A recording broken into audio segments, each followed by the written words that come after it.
Loneliness or unhappiness is a chronic emotional illness of a lot of people. Napakaraming tao ang nagiging biktima ng ganitong uri ng kalagayan ng emosyon. At sabi sa Ecclesiastes 3 verse 12, I know that there is nothing better for men than to be happy and do good while they live. Coming from a very wise man, Solomon said that there is nothing better for men than to be happy. Ito po ay kuminsan isang nalilimutan maging ng mga spiritual na tao at mga relihiyosong tao na wala na silang ginlamorize kundi suffering and sacrifice. When Solomon, who is given by God a lot of wisdom, said, there's nothing better for men than to be happy. Ang atin pong pag-aaral ngayon, pinamagatan natin, add happiness to your life. Dagdagan pa ang ligaya sa buhay. Salamat, Ama, dahil kayo ay Diyos sa pinanggagalingan ng mabubuting bagay. At kayo mismo, Panginoon, gusto niyo po kaming maging masaya. You have created the earth, given us all good things, enabled us with a lot of capacity to enjoy your creation and to be happy. Teach us, O God, to be responsibly happy. A kind of happiness that's responsible, a kind of happiness that is responsive. At nawa, Panginoon, kung sa aming kalagitnaan ay may mga kapatiran na kailangan ng napakarami nito, inyong pagpalain, gabayan, at maging totoo ang magandang kalooban mo para sa amin. May you enable us, O Lord, to see your good and perfect and pleasing will, and that in following you we may find happiness. Lord, we commit this time to you that you may comfort, teach, straighten us up, lead us. We ask you, in the name of Jesus our Lord. How do you add happiness to your life? Halimbawa, masaya na kayo. Paano pa dadagdagan ng kasiyahan? Sabi ng Panginoon sa John 10:10, I came that they might have life and have it abundantly. Have it to the full. Magkaroon ng tunay at makabuluhang buhay. At lalong-lalo namang kailangan itong pag-aralan kung kulang na kulang ang kaligayahan ng tao. Ito po isa sa mga studies na ang isang pinakamalaking epidemic sa buong sangkatauhan ay kalungkutan. How? First of all, count your blessings. To be happy, you've got to know and you've got to be convinced that there are reasons to be happy for. Count your blessings. Psalm 103 verses 2 to 5. Praise the Lord, O my soul, and forget not all his benefits, who forgives all your sins and heals all your diseases, who redeems your life from the pit and crowns you with love and compassion, who satisfies your desires with good things. So purihin daw ang Panginoon at huwag lilimutin ang mga magagandang bagay na ipinagkakaloob niya. Isang maraki pong dahilan ng kalungkutan ay pag tayo ay lumilinga at nakikita nating may mga taong higit na mukhang masaya at pinagpala kaysa sa atin, at nakakalungkot lalo kung nagkakaroon tayo ng inggit. Sa isa sa mga sonnets ni Shakespeare, he essayed this kind of feeling when he says, desiring this man's art or that man's scope, with what I most enjoy, contented least. Na yung aking mga hinahangad ay nasa ibang tao at yung pinakamalaking bagay na sa akin ay napakaliit pa lang sa kanya. If you're going to make comparisons, compare yourself only with yourself, but not with others. Because you may always become vain or bitter, sabi ng Desiderata, because you will always find people who are better or less than yourselves. But to count your blessings. But how can you count your blessings? First of all, we've got to recognize blessings. Kailangan pag nandiyan yung blessing, nakikilala natin yun that they are blessings. 2 Corinthians 12, 7 to 10, isa pong bahagi ng sulat ni Paul, to keep me from becoming conceited because of these surpassingly great revelations, there was given me a thorn in my flesh, a messenger of Satan to torment me. 3 times I pleaded with the Lord to take it away from me, but he said to me, my grace is sufficient for you, for my power is made perfect in weakness. Therefore I will boast all the more gladly about my weaknesses, so that Christ's power may rest on me. That is why, for Christ's sake, I delight in weaknesses, in insults, in hardships, in persecutions, in difficulties. For when I am weak, then I am strong. Hindi po natin nalaman kahit kailan kung ano yung inirereklamo ni Paul na tinawag niyang thorn in the flesh. Pero kung naranasan nyo na matinik o mabikig, maging ng tinik ng isda, na may nakatusok sa inyong laman na isang matalim na bagay, ay alam nyo napakahirap nun. At sabi niya, meron akong ganun, at hiniling ko sa Panginoong alisin, pero hindi niya inalis. Kaya pinagpapasalamat ko na rin, sabi niya, sa dami-rami ng ibinigay sa akin ng Panginoong pagpapala, ay mabuti na rin may ganyan ako at nang hindi ako maging mayabang.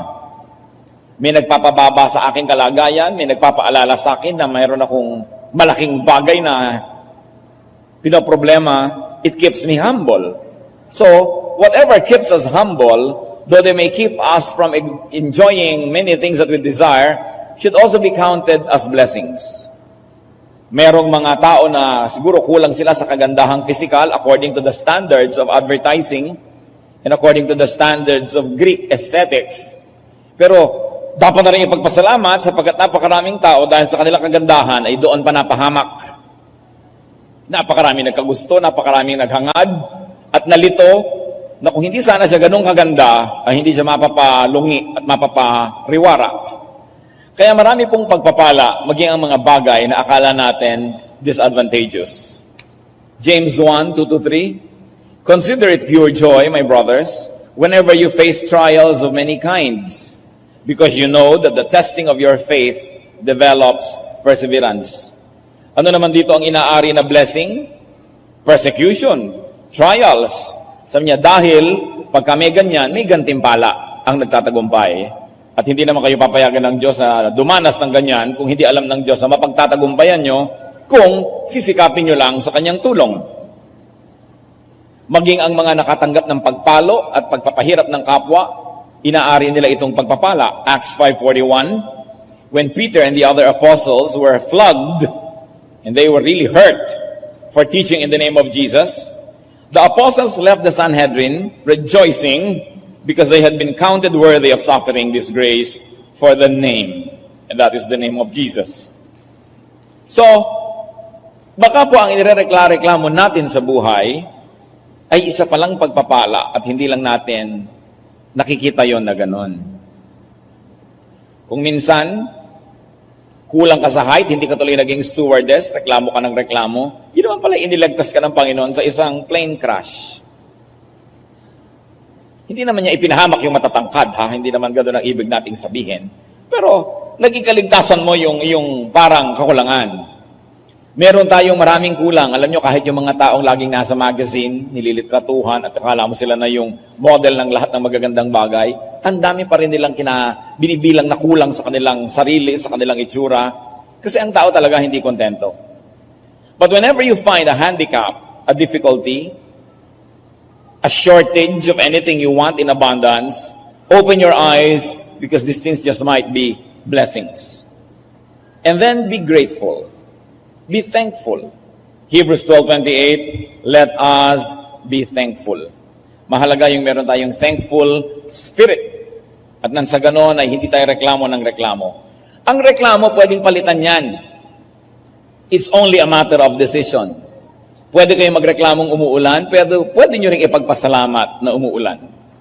Meron kayong lakad na hindi natuloy, pwede kayong magreklamo at maging malungkot, pero pwede nyo rin ipagpasalamat kung makakakita lalo kayo ng ibang magagawa na mabuti rin naman o maaaring higit na mabuti pa. At kung iisipin nyo ang hindi nyo pagkakatuloy ay maaaring pagkakaligtas nyo sa isang sakuna o kapahamakan. Sapagkat ang Panginoong Diyos ay nakaalam ng higit sa alam natin, dapat tayong magtiwala. Another way to be happy, aside from counting your blessings, is to be a blessing. 2 Corinthians 1:3-4, God comforts us in all our troubles, so that we can comfort those in any trouble with the comfort we ourselves have received from God. Tayo daw ay pinagiginhawa ng Panginoon upang kung tayo ay maginhawa na, ay magkapagbigay naman tayo ng kaginhawahan sa iba. Binibigyan tayo upang kung tayo ay nag-umaapaw na, ay makapagbigay din naman tayo sa iba. Acts 10:1-2, at Caesarea there was a man named Cornelius, He gave generously to those in need. Palabigay siya at lalo naman siyang napagpala ng Panginoon. So what can we do to be a blessing? Help, visit, encourage, give. Many studies have shown that people who help others actually find great satisfaction and happiness in doing good. Nilikha ng Diyos ang tao na mayroon siyang kakaibang kaligayahan na matatamo at malalasap lang niya kung siya ay matulungin at mabuti at maibigin sa kanyang kapwa. Kaya kung tayo po ay nalulungkot, maaari tayong magdagdag ng ligaya sa pamamagitan ng pagdagdag pa ng mabubuting mga gawa, lalo na sa pagtulong sa mga kapuspalad. Nararamdaman niyo siguro yan, yung meron kayong kamag-anak o kaibigan na dapat dalawin sa ospital, pero hindi kayo makapunta, busy kayo, marami kayong gagawin. Pero nagpunta rin kayo, at nung palabas na kayo doon sa ospital, ay maligaya rin kayo na finally nagawa niyo na rin yun, nagawa niyo ang isang bagay na maganda. Meron kumisan na gusto niyong regaluhan o bigyan ng isang bagay na hindi naman lagi natin kayang ma-afford. Pero nung naipaglaban niyo at nagawa niyo na, you have this distinct happiness. Mga kaligayahan ng mga nagbibigay ng tulong sa kapwa, tumutulong sa matrikula ng mga pamangkin o kaibigan o anak ng kung sino-sino. Marami pong kaligayahan na naghihintay sa atin kung tayo lang ay handa na magbigay din ng ligaya sa ating kapwa. Acts 9:36, in Joppa, there was a disciple named Tabitha who was always doing good and helping the poor. At ano po ang napala nitong si Tabitha sa kanyang kabutihang loob? Nung namatay siya, inilapit siya ng kanyang mga natulungan dito sa isang alagad ng Panginoon na si Peter, at siya ipinanalangin at bumalik ang kanyang buhay at nadagdagan pa't nahabaan pa ang buhay niya dito sa mundo. Acts 20:35, the Lord Jesus Himself said, "It is more blessed to give than to receive." Many people are lonely because they always get and forget, and they do not give and forgive. Kaya mahalaga is not to always get and forget, but to give and forgive. Maraming kaligayahan ang nagiging available pag tayo ay nagiging matulungin. At ito'y isang misteryo kung bakit ganon. Na kung tutuusin naman, hindi naman talaga isang hiwaga, sapagkat Diyos ang lumikha sa atin, nilikha tayo na likas sa atin na dapat ay mapagkawang gawa at matulungin. Another way to add happiness to your life is to operate on your strengths. Kung ano ang galing, yun ang gamitin. Kung ano ang inyong talino, ano ang inyong training, ano ang inyong hilig, doon mag-operate. Maximize your potential. Ang bawat tao ay merong mga kakayanan na maibunga sa buhay na ito. May mga mailalabas na galing at talino. Subalit kung hindi kayo magpapasya na doon kumilo sa larangan kung saan kayo binigyan ng Diyos ng lakas, talino at galing, lagi na lang kayong mabibigo. Because when you operate on your strengths, you also minimize your weaknesses. So kung ano ang yung physical built, ibig sabihin you operate on that. Kung hindi naman kayo ganong kataasan, huwag yun ang ambisyon nila na maging beauty queen. Dahil binibigyan nila ng halaga sa puntos yung height. Maaring humanap kayo ng ibang trabaho, ibang larangan. So anong titingnan ninyo? Saan ba ako mahusay? Saan ba ako magaling? Kasi lahat po ng tao may husay at may galing. At lahat ng magagaling, nagkikita-kita yan. Ano pong ibig natin sabihin? Kung kayo magaling na barbero, ang magugupitan nyo ay mga ulo ng mga pinakamagagaling na tao. Kung kayo'y cook, ang maipagluluto nyo, yung mga pinakamagagaling na mga kakain o mga parokyano. Kung kayo ay arkitekto, ang i-design nyo ng bahay ay mga pinakamagagaling na kliyente. Kung kayo man ay security guard, ay magbabantay kayo sa mga pinakamagagaling na mga pwesto. At kung kayo'y driver, ang ipagdadrive nyo, pinakamahuhusay na mga amo na may pinakamagagandang mga kotse. Kung kayo ang pinakamahusay na janitor, maglilinis kayo sa mga pinakamagagandang mga building o palasyo. Writer kayo, pinakamagaling kayo, ang babasa sa inyo, yung pinakamagagaling ng mga mambabasa. Sapagkat ang lahat ng magagaling ay nagkikita-kita. Paano kayo ngayon mapapasama sa nagkikita-kita? Operate on your strength. Because your galing will never come out if you are not yourself. Kung tayo po ay nagpipilit na maging accountant, hindi naman talaga para doon ang korte ng ating utak. Nagpipilit tayo halimbawa na maging kung ano na hindi naman yun ang likas na kagalingan natin, pwede tayo makapasa, makalusot, but you will only be a second-rate copycat. Hindi ka magiging orig, hindi ka magiging kakaiba, hindi ka magiging magaling. Maging sa negosyo po, yung mga umunlad, yung gumawa ng sarili nilang produkto. Yan lang Max's Chicken na yan. Kita nyo at naging napakalaking chain na. Nagsimula lang yan sa pagsaserve ng fried chicken sa mga sundalong Amerikano nung matapos ang gyera, nasawang-sawa na sa pagkain nila sa kampo. Lumalabas sila doon sa kampo nila, kumakain sila doon sa bahay ni Tito Max. At dahil dinevelop nila yung product line na yun, the house that fried chicken built. Yung mga iba pa, kita niyo po ang Jollibee dahil dinevelop nila ang pagkahusay ng Filipino taste sa kanilang pagkain. Sa buong mundo, sa Pilipinas lang, hindi panalo ang McDonald's sa food chain. Talo sila ng Jollibee. Well, wala po akong kinikita na sabihin ng mga pangalan na ito, ha?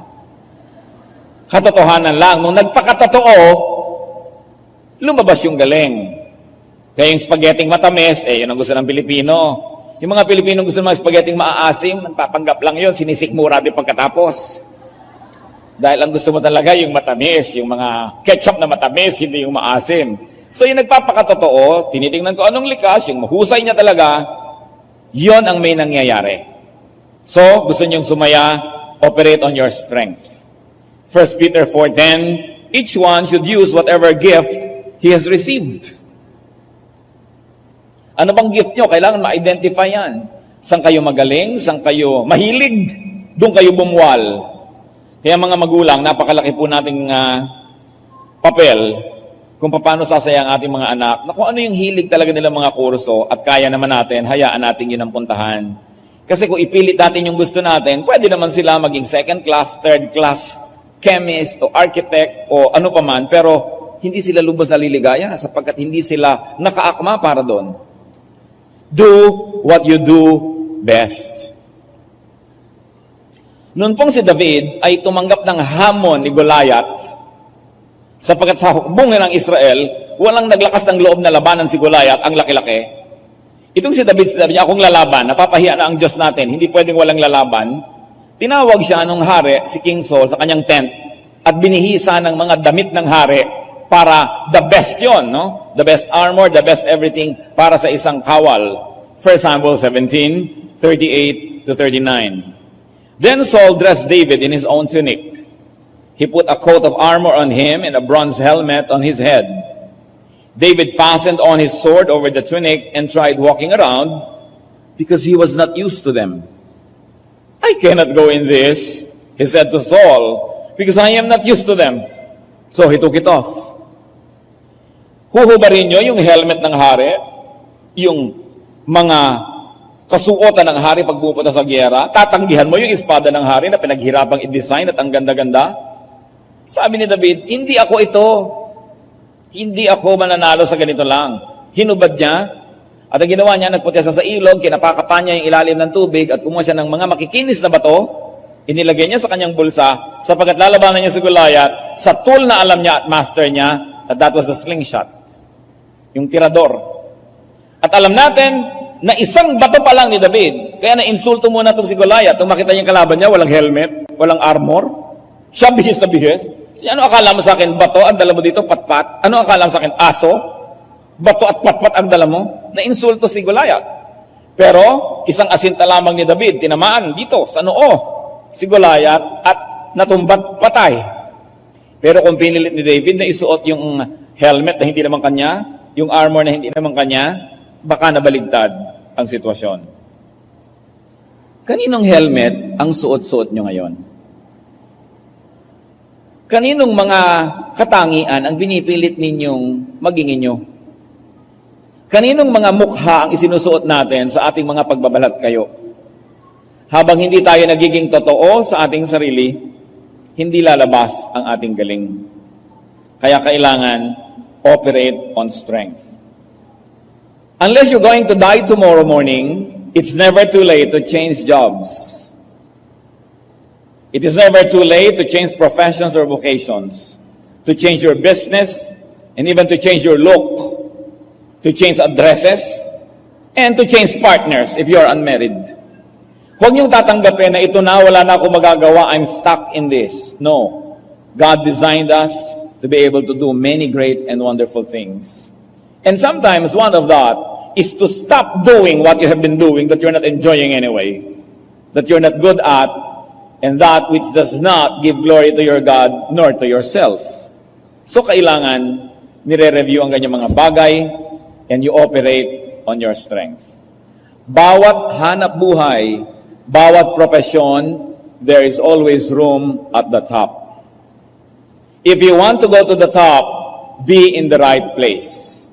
If you are in the right place, there's always an elevator to the top. But if you're in the wrong place, you will just be milling around with the throngs, with the crowds, and you will just get lost in a sea of faces. And you will just dissociate to become an insignificant fragment of the crowd.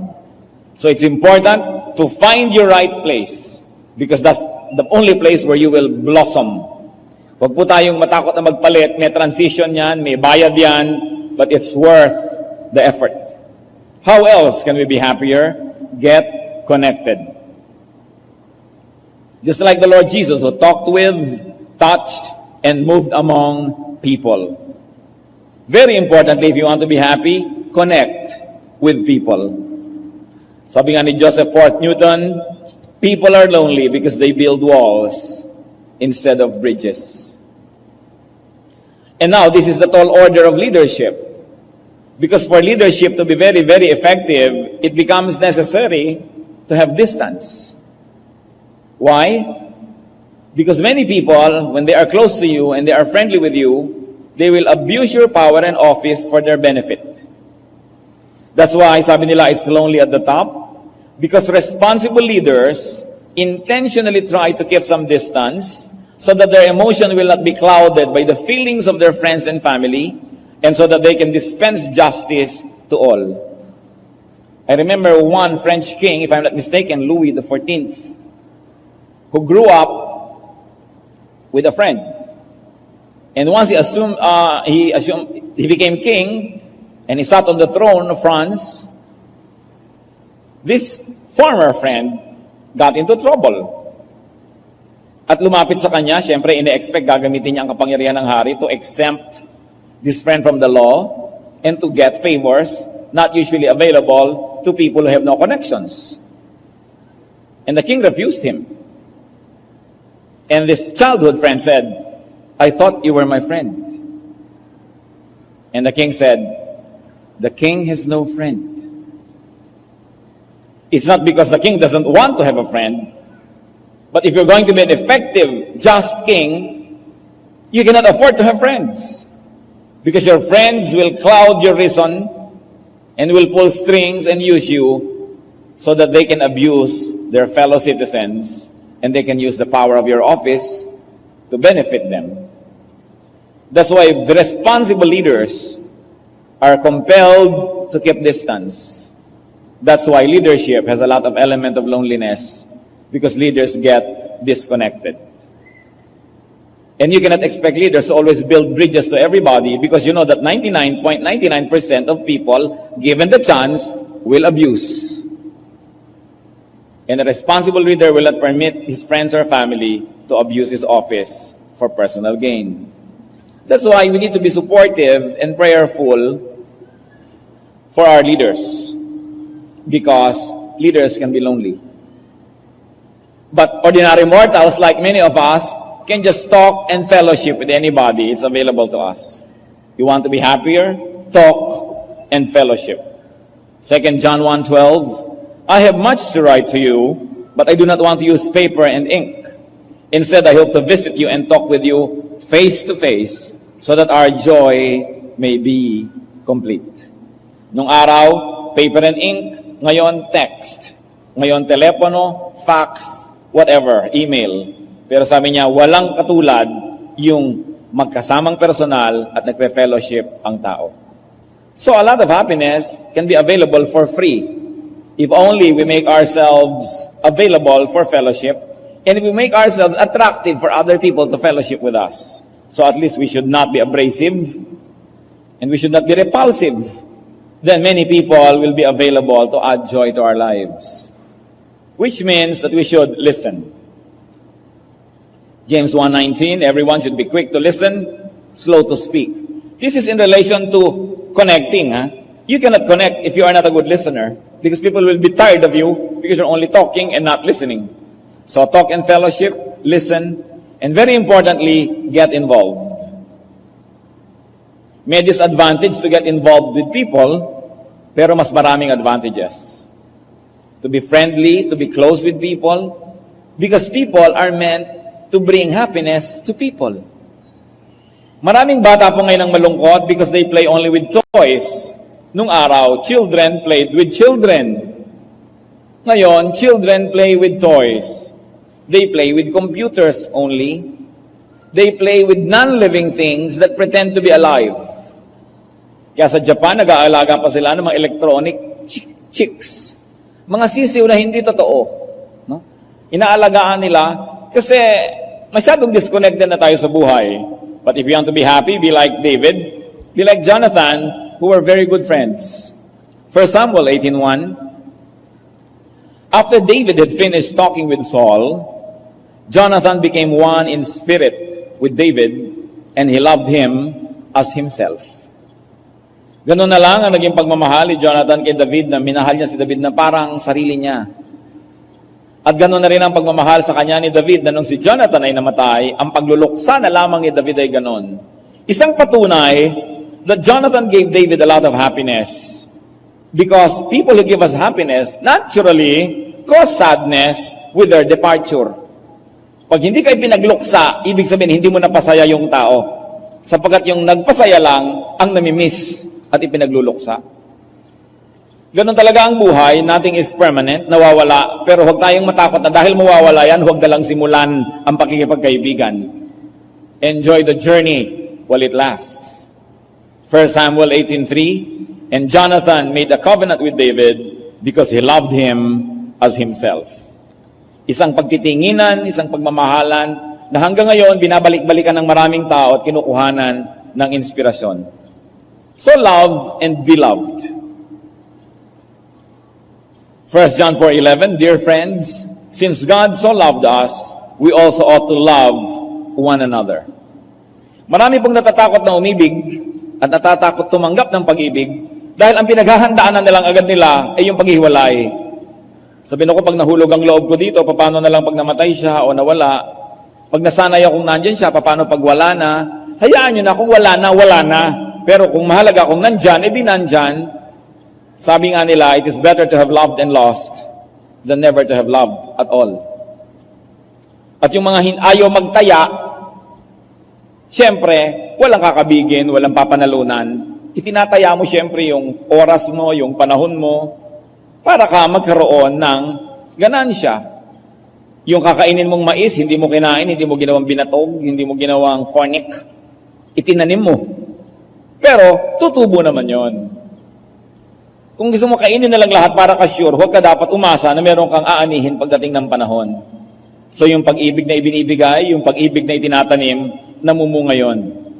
At kung sakaling darating na ang panahon na magkakalayo na kayo, pasalamat sapagkat meron na lang kahapon na binabalik-balikan na nagpapasaya sa mga araw na puno ng kalungkutan. So make and keep friends if you want to be happy. The Bible says in Proverbs 18:24, there is a friend who sticks closer than a brother. May mga kaibigan na higit pang nagiging malapit ang loob kaysa sa mga kapatid sa laman. And there is one thing that we should never forget, that you can never make old friends. You can only lose them. Because how can you make an old friend? You need a long time to make an old friend. So, value old friends. Yung po mga kaibigan nyo ng elementary grades, ng high school, kahit ng college, o kung hindi kayo na high school o college, yung mga panahon na yon na equivalent sa edad, balikan sila. Kasi kung minsan, napapatira na kayo sa ibang lugar, napapalayo, yung mga tao na naging bahagi ng ating kahapon, who can laugh at the same jokes, who can remember the same things about the same situation, mahalaga yun sa buhay natin. Kumisan sa ating pagiging abala, nalilimutan na natin sila. Pero mahalaga, nare-reconnect tayo sa ating old friends. And you will realize that there is so much joy in reconnecting to old friends. Huwag lang kayong magpapaligsahan. Yan kasi ang problema kuminsan sa mga dati magkakaeskwela, lalo may reunion, paradahan ng mga kotseng magaganda, paradahan ng magagandang misis, ng matatalinong anak, ng malalaking bahay, ng magagandang mga titulo. Kaya tuloy yung hindi nagkaroon ng mga ganon, ayaw nang umaten ng reunion. Dapat pag nagre-reunion, hindi nagpapaligsahan. Babalikan nyo lang ang nakaraan at hahanapin nyo kung paano pa kayo magiging relevant sa buhay ng isa't isa sa panahong ito. Renew old friendships and keep friends. Mas madali na magpakasakit, magpakumbaba, para lamang iligtas ang pagkakaibigan. Kesa sa baliwalain natin lahat ng pagod at investment na inilagay natin sa isang pagkakaibigan dahil lang sa konting sigalot, dahil lang sa pride o hindi pagkakaunawaan. Value old friends. There is a friend who sticks closer than a brother. Another way, of course, to be happy is to be easy. Kailangan ng tao, meron ding kababawan para sumaya. Dapat maraming pinapalampas. Pag pupunta kayo sa isang pagtitipon, huwag kayong maghanap ng lahat ng mali. Pag may kakainin kayo, huwag niyong hanapin ng lahat ng dumi, ng lahat ng mga kaliskis na nakadikit sa likod ng kutsara. Pag may pinuntahan kayong bahay, huwag puro pintas ang inyong iniisip. Pag mayroong isang tao kayo nakikilala, huwag yung puro yung hindi nakakatuwa sa kanya ang ating tingnan. Kailangan din, sabihin nyo, I decide to be appreciative because only those who are appreciative can be happy. It is a decision. Ecclesiastes 8:15, so I commend the enjoyment of life, because nothing is better for a man under the sun than to eat and drink and be glad. Read, magpakababaw para sumaya. Pag sobra kang profound, puro encyclopedia na lang ang makikipag-usap sa'yo. Kailangan, marunong tayong makiayon, makibagay, and to enjoy the moment. Ang bawat isang saglit sa buhay ng tao na lumampas ay hindi na magbabalik pa. Ang araw na ito, paglampas nito, hindi na ito babalik pang muli. So, anumang araw, oras, sandali ang lumipas na hindi kayo nasiyahan, nadaya na kayo at nalugi na kayo forever. Maaaring masiyahan kayo bukas, pero yung ngayon, hindi nyo na maibabalik pa ang kalugihan nyo. So, ang matalinong tao, sinisikap niyang masyahan. Humahanap siya ng kanyang ikasisiya at ng hindi ng ikalulungkot at ikaiinis ng kanyang damdamin. So, talinuhan ng bagay, huwag masyadong nagkikriticize. May pinapanood ka, wala kang hinanap kundi mali. Nagbayad ka pa daw para lang pala maghanap ng mali. Ba't hindi mo buksan lahat ng imbornal at nang maamoy mo lahat ng baho? Pwede mo naman buksan lahat ng imbornal at amoyin lahat ng baho. Pero pwede ka rin pumunta sa mga tindahan ng pabango at kahit hindi ka bumili, makiamoy-amoy ka doon, sasaya ka na. It's a matter of choice. Everywhere, enjoyment may be found if only you would look correctly and through correct lenses. Ang pananaw natin sa buhay ay parang salamin. Kung ang salamin mo ay gray, gray ang mundo. Kung pink, pink ang mundo. So tingnan nyo po kung anong pananaw nyo. Kung lagi na lang kayo naiinis, laging kapintasan ng kapwa ang ating nakikita, ibig sabihin may mali sa pagtingin natin sa buhay. Don't take yourself too seriously. Huwag kayo laging naiinis pag hindi kayo nabigyan ng pansin. Napakalaking pagpapala yung hindi napapansin. Kung pipili lang kayo, yung pansin na pansin kayo ng mundo o hindi kayo napapansin, piliin nyo hindi kayo pinapansin. Sapagkat napakahirap yung pinapansin kang lagi. Makikita ang lahat ng yung mga kulugo, kulani, mga balakubak, everything. To be noticed is such a great and terrible sorrow. Kayo mga taong sikat, kilala na kinaiinggitan ng bala na hindi natin alam ang pagdurusa ng isang taong kilala ng marami. So huwag na nating aspirin yung mga bagay na yan. Huwag lang tayong niyuyurakan at tinatapak-tapakan sa mukha. Tama na yun. You don't have to be at the presidential table. Alam niyo ba ang pagdurusang umupo sa presidential table, wala ka namang kaharap? Ang dami-daming tao nandiyan, nakataas kang ganon. Tapos pati yung nguyam mo, pati yung natinga ka na, hindi mo man lamang matanggal-tanggal dahil ang daming nakatingin sa'yo. Ang mga katabi mo, hindi mo kilala, taga saan po kayo? Taga Bulacan pala kayo. Kayo po, dalawa palang anak nyo. Isang buong gabing ganon. Kaya ako ayoko umuupo dyan sa presidential table kahit kasalan. Talaga magkamatayan na. Bihirang-bihira talaga kung kailangan na lang. Mas gusto ko, katabi ko yung choir natin, yung mga wedding coordinator, masaya ang usapan, kwentuhan. Aning kung may katabi akong kondesa at prinsipit kung ano-ano na, taga saan po kayo? Ganun po ba? That's a way to waste life. Kung bakit yung iba na, gusto-gusto ang katabi nila, mga kilala. Diba? Mas masarap ang katabi mo yung magkakilala kayo. Dahil yun ang nagbibigay ng tunay na kaligayahan. And if you really want to be happy in life, brothers and sisters, forgive and forget. Yung dalawang F ng buhay na mahalagang sangkap ng kasiyahan, forgive and forget. Forgive offenses. Forgive pains and sorrows.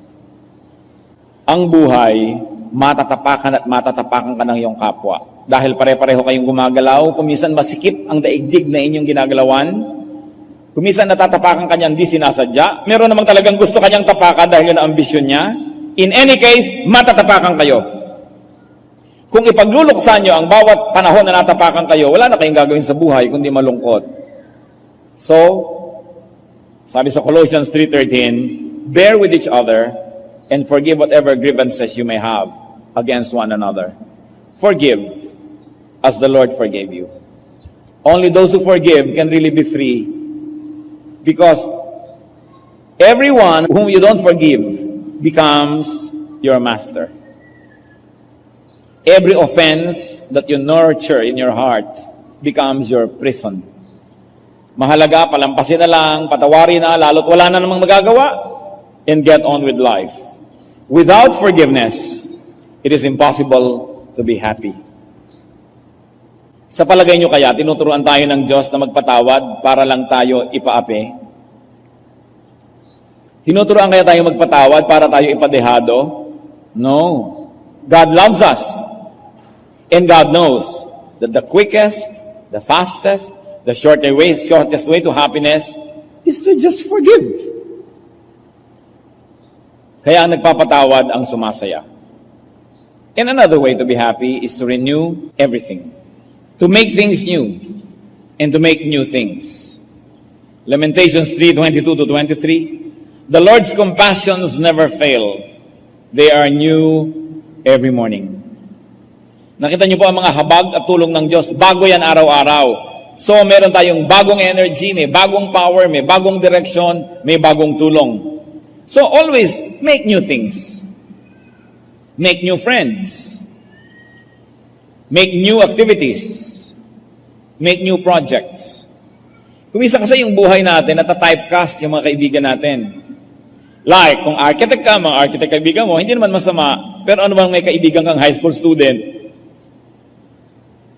Nalalaman mo at nare-refresh ka sa mga bagay na ibang point of view.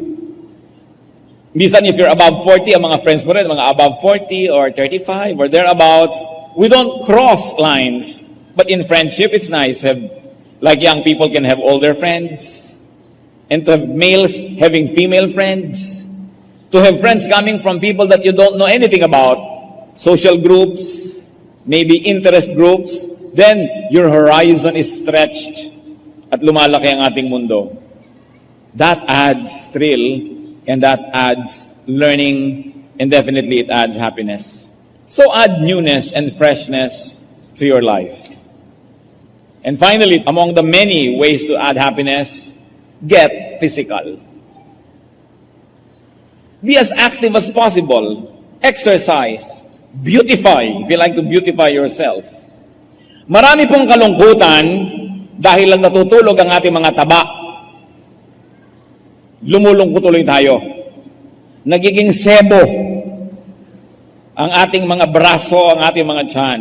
So mag-exercise. Alam niyo yung nag-exercise, pinapawisan, magaan.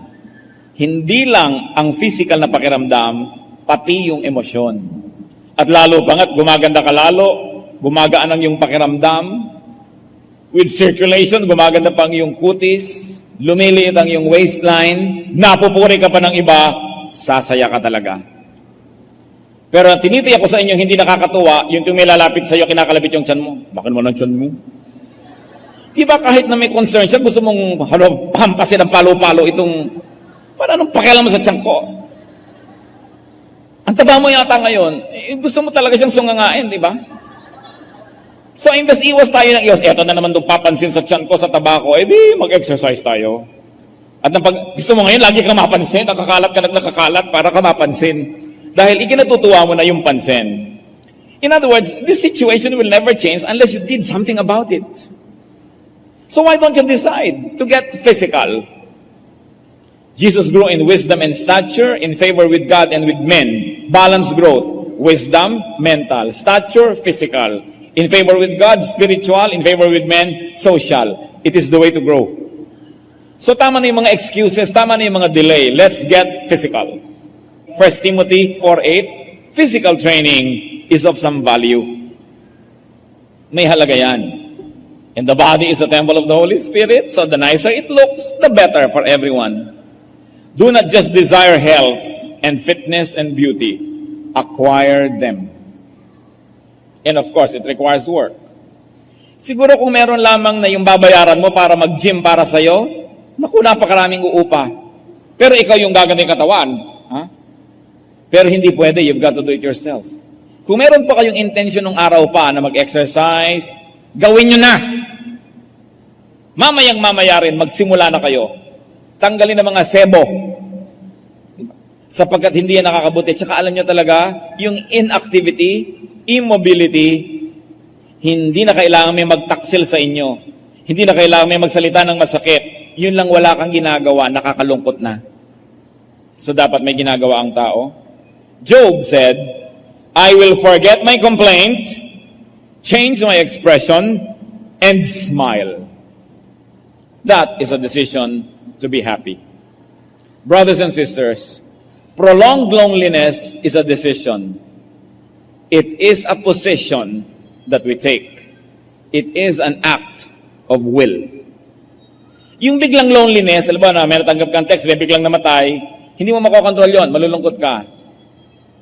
Nabyudo ka, nabyuda, may namatay, nalulungkot ka. May sunog kang bahay, may nabigo kang pangarap, malulungkot ka. Pero ang kalungkutang nagtatagal, desisyon na yan ng may katawan na malulungkot siya. And you may decide not to be lonely. I don't know if you knew this, but those who have prolonged loneliness have actually decided that they'd live lonely lives. Kaya pati mga kulay na isinusuot niyan, malulungkot. Ang mga kurtina sa bahay niyan, malulungkot. Ang mga pinapakinggang tugtog, malungkot. Ang pinapanood ng mga pelikula, malungkot. Ang mga kausap, mga malulungkutin. Tapos nagtataka, Diyos ko, bakit po ba ang lungkot-lungkot ko? Di magpakasaya ka. Alam nyo, basta hindi masama, umarya kayo, gawin nyo. Para kayo sumaya. Huwag kayong makikinig, matanda ka na. Huwag ka na magsuot ng ganyan.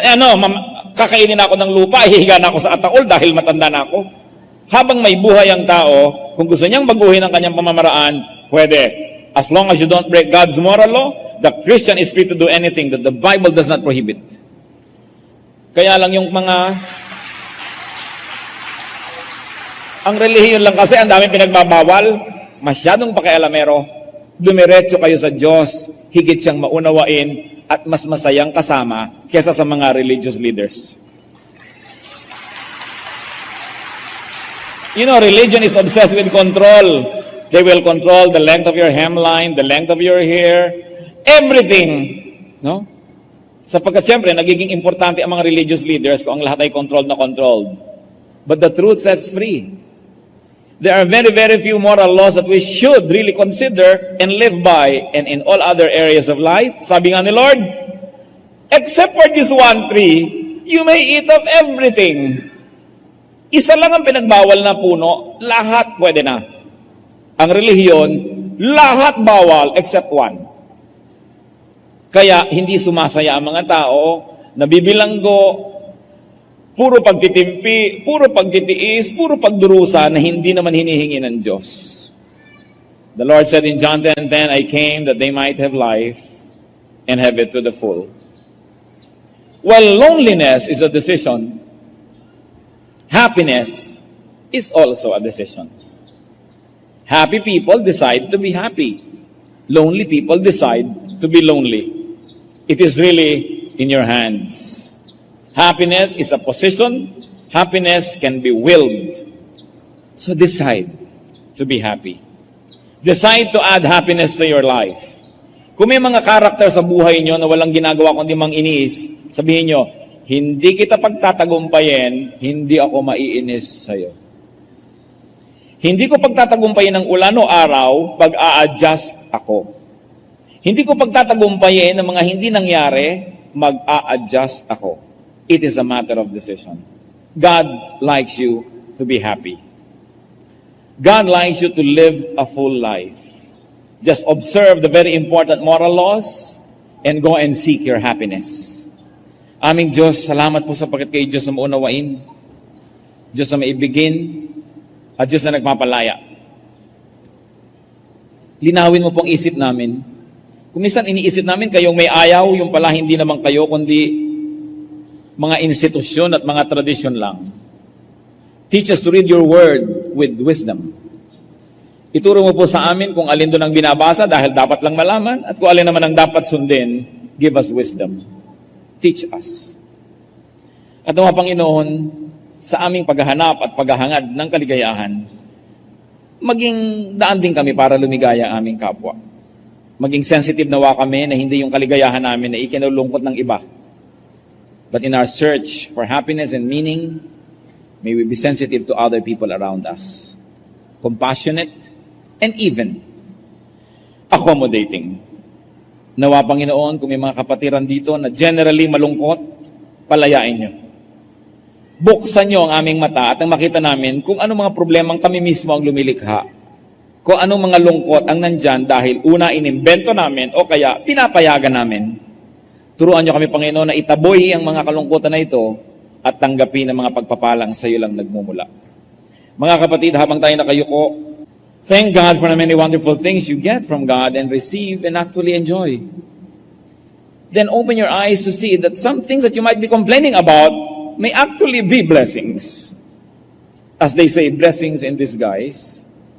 And then ask God to continue to give you wisdom so that you may make the right decisions all the time to be happy. Happiness is not in a situation. Happiness in how you react to a situation. Happiness is not about what you have or don't have. Happiness is your capacity to enjoy what you have and to live without what you do not have. It is a frame of mind and it is under your control by God's grace. So take command of your life and be happy. Pray to the Lord in silence and listen to the Spirit.